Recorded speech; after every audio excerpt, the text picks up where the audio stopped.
Now, what's fascinating about this opening of this account is how common these intentions are in people today. People haven't changed at all since the Tower of Babel. Today, people still want something besides God that will give them a sense of security.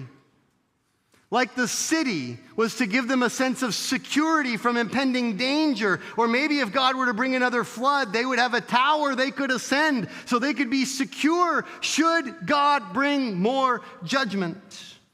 People want to worship their idolatrous gods, and people will bargain with God to get favor from their gods, won't they?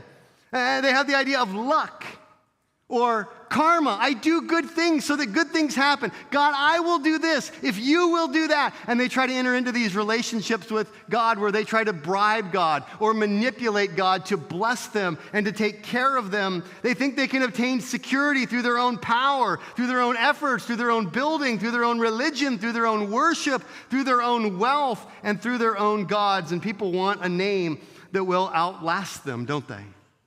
They don't want to die and be forgotten. They want to be well known, well regarded, not forever forgotten when they are dead and gone. This is why people name buildings after themselves. This is why people make large donations to churches and institutions with the contingency that if you do that, you will get a building named after you that you paid for.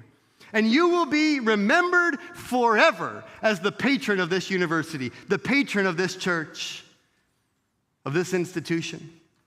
This is why people want streets named after them, so that they will be remembered, so their name will live on. This is why people seek to have a following and positions of power and influence, why they seek wealth and prosperity, so they might establish for themselves a name and security.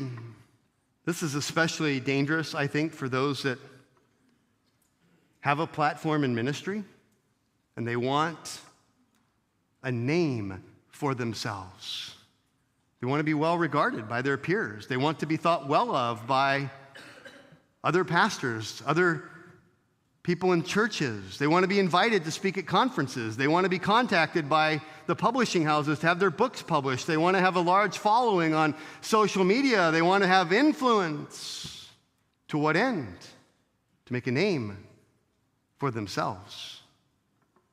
So that in 1,000 years, if the Lord tarries, when seminary students are sitting around studying the Bible, they will reference something that they said 1,000 years earlier and be remembered. You see this all the time in ministry. You see this problem especially in seminaries. Seminary students trying to step on one another to climb the ministry ladder, gain prestigious positions of influence. The sinful heart of man thinks it can find significance in its own activities, its own actions, its own accomplishments, its own achievements. The sinner thinks that by defying the Creator, he can achieve true freedom and true joy. And these post-flood people failed to learn the lesson of the flood.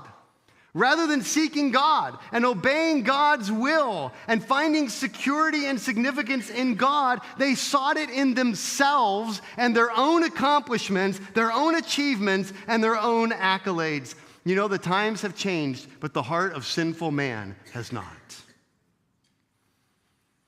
And man constantly, sinfully seeks to make a name for himself apart from God, living for his own glory rather than for the glory of Jesus Christ.